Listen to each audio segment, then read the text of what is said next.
যতদিন নাকের ডগায় নিঃশ্বাস থাকে। এই 4 কাজ যদি গোটা জীবন জুড়ে কেউ করতে পারে, কিয়ামতের ময়দানে তার কোনো ভয় নাই। সে ক্ষতিগ্রস্ত হবে না, সে শেষে হাসবে, সে হিসাব মিলাবে যে আমি লাভবান হয়েছি। আল্লাহ আমাকে যে জীবন দিয়েছেন, এই জীবন থেকে আমি অনেক কিছু অর্জন করে এসেছি, এবং সে এর বিনিময়ে জান্নাতে যাবে ইনশাআল্লাহ। আমি যে সূরা তেলাওয়াত করেছি এটি হলো সূরাতুল আসর, কোরআনে হাকিমের মাত্র 2 লাইনের একটি সূরা। এই সূরায় আল্লাহ রাব্বুল আলামিন শুরুতেই শপথ করেছেন ওয়াল আসর, আসরের শপথ। আসর এটা যুগ বা সময়কে বলা হয়। আসর বিকেলের সময়টাকে, এবং আরো কয়েকটি অর্থে আসর শব্দ ব্যবহার হয়। তো আল্লাহ রাব্বুল আলামিন সময়ের শপথ করছেন, যুগের শপথ করছেন, বিকেলের সময়টার শপথ করছেন। এরকম আসর শব্দ যতগুলো বিষয়কে পরিব্যাপ্ত করতে পারে, শামিল করতে পারে, সেসব বিষয়ের নামে আহকামুল হাকিমিন, আরশে আজিমের মালিক শপথ করছেন। আল্লাহ রাব্বুল আলামিন কোনো কথা বলার জন্য শপথ করার দরকার নাই। শপথ সাধারণত মানুষ করে কোনো অবিশ্বাস্য কথাকে বিশ্বাসযোগ্য করবার জন্য। যে কথা কেউ বিশ্বাস করতে কষ্ট হবে, বিশ্বাস করতে চায় না, সেই রকম কথা মানুষের কাছে বিশ্বাসযোগ্য করার জন্য সাধারণত আমরা শপথ করি, কসম করি। আল্লাহ রাব্বুল আলামিনের কোনো কথা, তার কোনো নির্দেশনা, তার কোনো আদেশ বা নিষেধ, এর কোনোটিই কিন্তু সন্দেহ বা সংশয় সব কিছুর ঊর্ধ্বে। আল্লাহ তাআলার কোনো কথার ব্যাপারে কোনো সন্দেহ আছে? আল্লাহ তাআলা তো শুরুতেই সেজন্য বলে দিয়েছেন আলিফ লাম মিম যালিকাল কিতাব লা রাইবা ফীহ। এই মহাগ্রন্থ, এ আসমানি কিতাব, এ আল্লাহর কালাম, লা রাইবা ফীহ, এটার মধ্যে কোনো সন্দেহ সংশয় বিন্দুমাত্র নেই। দুনিয়ার মানুষ যত বই লেখে, সকল বই পুঙ্খানুপুঙ্খ রূপে যাচাই বাছাই করার পর, যাচাই বাছাই করার পরও যদি সেটাকে প্রুফ বারবার করে দেখা হয়, বারবার এডিশন হয়, নতুন নতুন এডিশনে নতুন নতুন সংযোগ বিয়োগ হয়, এত কিছুর পরও কোন বইয়ের লেখকই এরকম কোন কথা বড় গলা বলার মতো কোনো সুযোগ থাকে না। বিশেষ করে বই যারা লেখেন তারা জানেন যে ছোট থেকে ছোট বই হোক আর বড় থেকে বড় বই হোক, মাঝারি ধরনের বই হোক, যে কোনো ধরনের বই হোক না কেন, যত চেষ্টা করাই হোক না কেন, কোনো না কোনো ত্রুটি, বিচ্যুতি, মিস্টেক এগুলো হওয়ার সম্ভাবনা থাকে। এই জন্য বিনয়ের সাথে লেখক শুরুতে জানিয়ে দেয় যে আমার বইয়ে যদি কোনো ত্রুটি থাকে, বিচ্যুতি থাকে, কারণ নজরে পড়ে, ধরায় দিলে আমরা সংশোধন করে নিব, কৃতজ্ঞতা জানাবো, ইত্যাদি ইত্যাদি। অথচ আল্লাহ রাব্বুল আলামিন এই মহাগ্রন্থ যখন আমাদের কাছে নাজিল করেন, তার শুরুতেই আল্লাহ তাআলা বলে রেখেছেন যালিকাল কিতাব লা রাইবা ফীহ, এই কিতাবে কোনো সন্দেহ তো সন্দেহ তো নাই। আমরা সবাই জানি ঈমান এনেছি আমরা। আল্লাহ রাব্বুল আলামিন তিনি আমাদের মত নন, তিনি ভুল ত্রুটির ঊর্ধ্বে।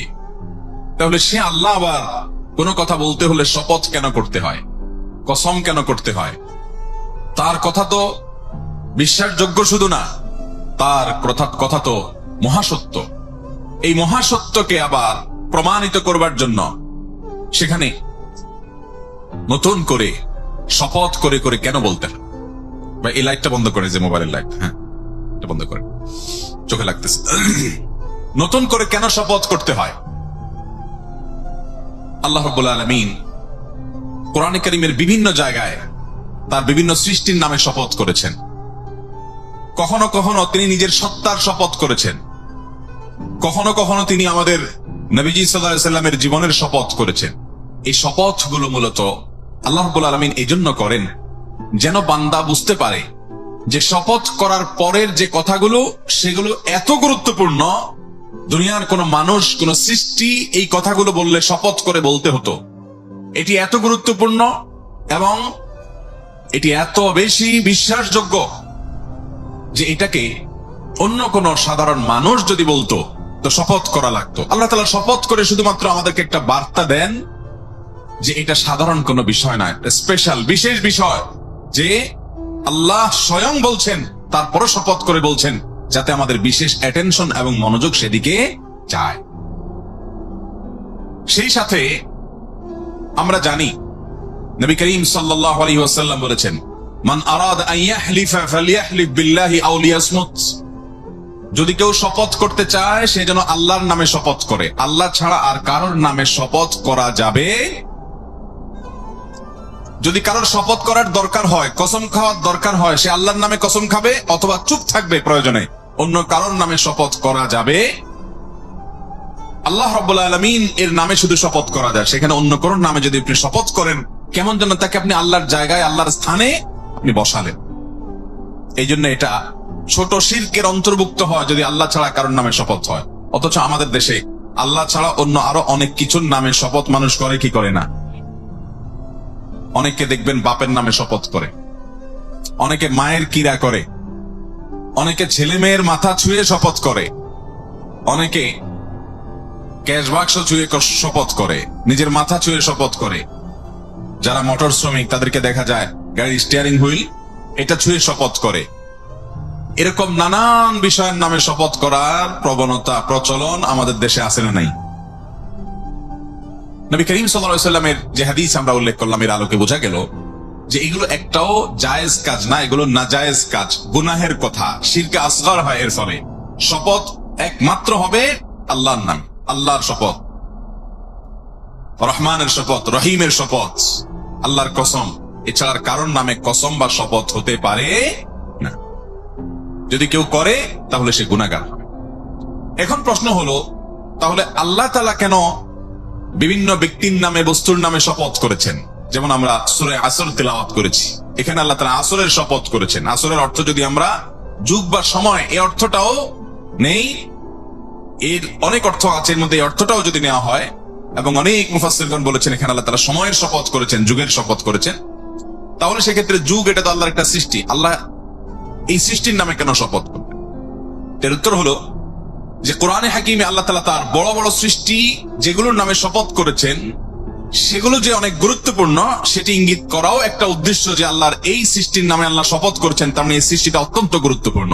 এটা আমাদেরকে আল্লাহ বার্তা দিতে চান যে আল্লাহর এত সৃষ্টি থাকতে অমুক অমুক সৃষ্টির নামে শপথ করেছেন, তাহলে বোঝা গেল এগুলোর বিশেষ গুরুত্ব আছে, সেজন্য আল্লাহ তাআলা এগুলোর নামে শপথ করেছেন। কিন্তু এটা আল্লাহ ছাড়া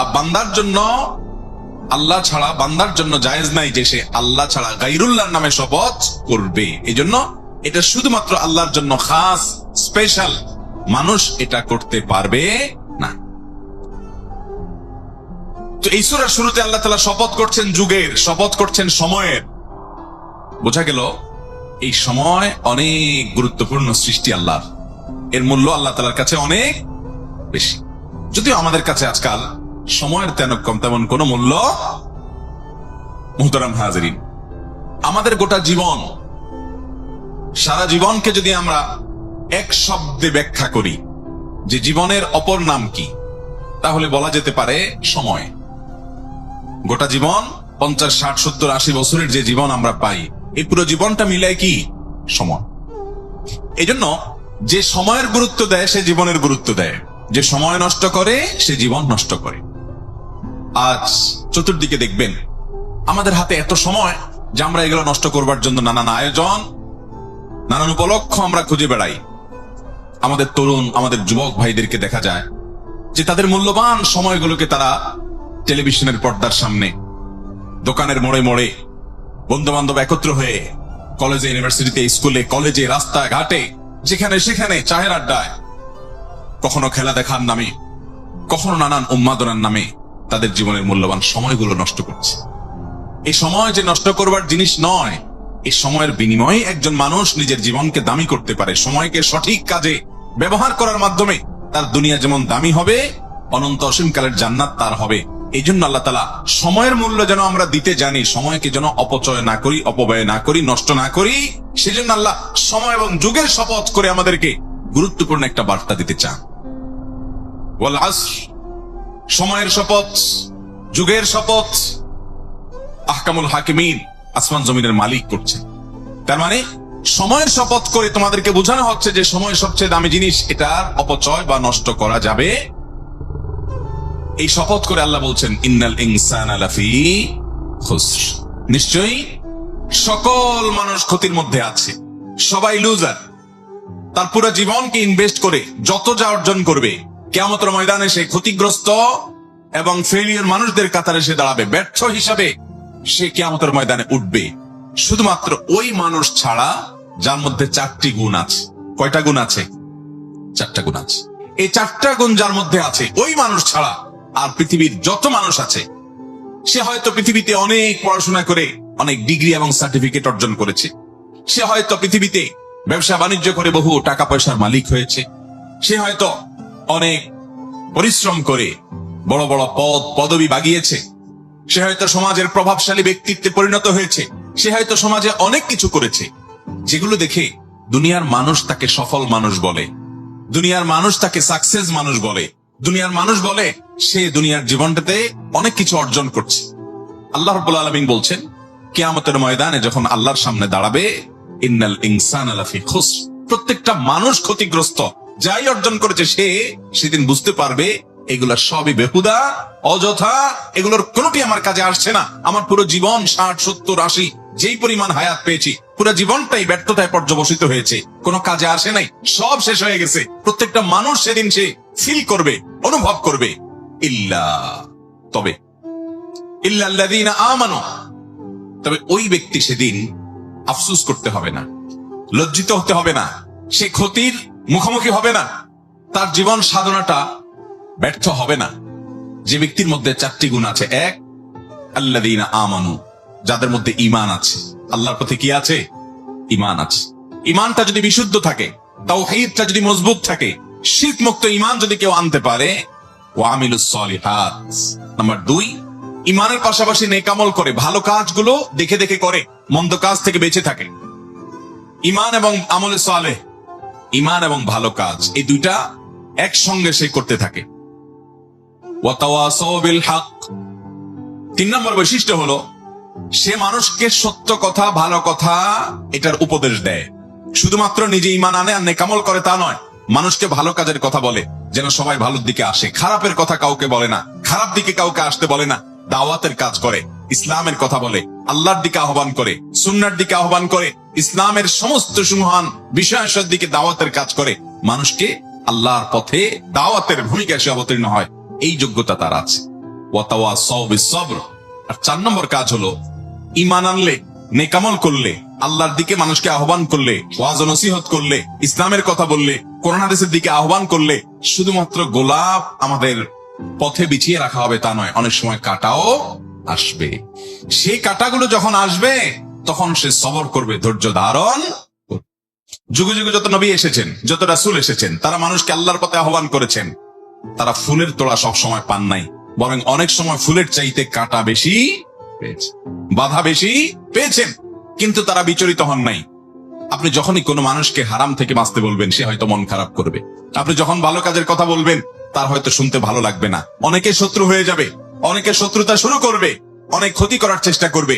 কিন্তু ঈমানদার যে আখিরাতে শেষ হাসি হাসবে, সে কখনো তার এই কাজ থেকে সরবে না, বিচলিত হবে। এই 4 গুণ, ঈমান আনা, ভালো কাজ করা, অন্যকে ভালো কাজের উপদেশ দেওয়া, এবং ভালো কাজের উপদেশ দিতে গিয়ে যত বাধা আসবে সেই বাধাগুলোকে উপেক্ষা করেও সেটা অব্যাহত রাখা যতদিন নাকের ডগা নিঃশ্বাস থাকে।